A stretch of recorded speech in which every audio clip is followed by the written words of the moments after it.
The Security Council needs to be more representative of today's realities, particularly in the permanent category.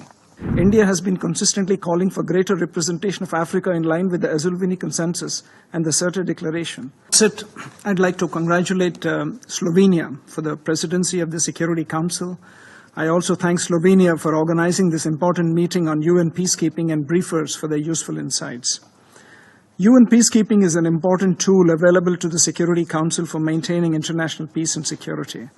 Since 1948, peacekeeping missions have contributed significantly to UN-led peace efforts despite inherent limitations. Peacekeeping success stories clearly outweigh setbacks and failures. UN peacekeeping is currently faced with unique challenges. The presence of non-state actors, armed groups, terrorists and organized crime networks have changed the nature of conflicts, particularly in Africa. While some of the challenges relate to specific operational situations on the ground, the others could be more systemic in nature. Many of these relate to how the peacekeeping mandates are defined by the UN Security Council and whether adequate resources are made available for an effective conduct of such operations. It's important for major troop-contributing countries to be actively involved in the decision-making process, which would help in addressing many of these challenges that arise due to lack of clarity in the mandates and make the deployment more efficient. The mandates have to take into cognizance the requirement of host countries in their endeavor to find lasting solutions. Experience has shown that multilateral solutions driven by regional partnerships can positively contribute to the efforts. There are other issues such as the need for an effective mission communication strategy, coordination with host governments to counter disinformation, and enhance the safety and security of the peacekeepers themselves. In recent years, peacekeepers have experienced a greater level of asymmetric threats ranging from landmines to IEDs.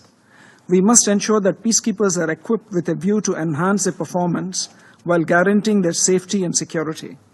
Technology and innovation are critical to enhance efficiency.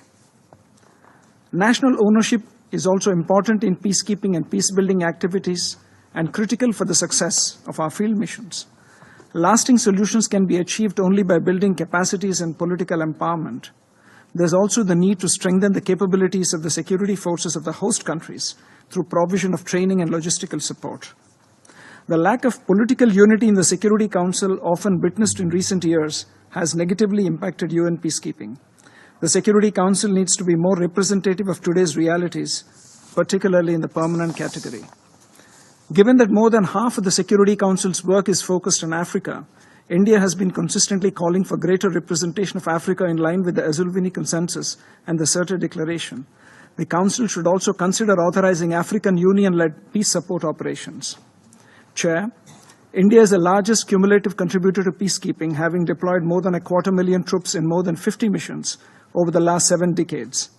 182 Indian peacekeepers have made the supreme sacrifice while upholding the cause of international peace and security.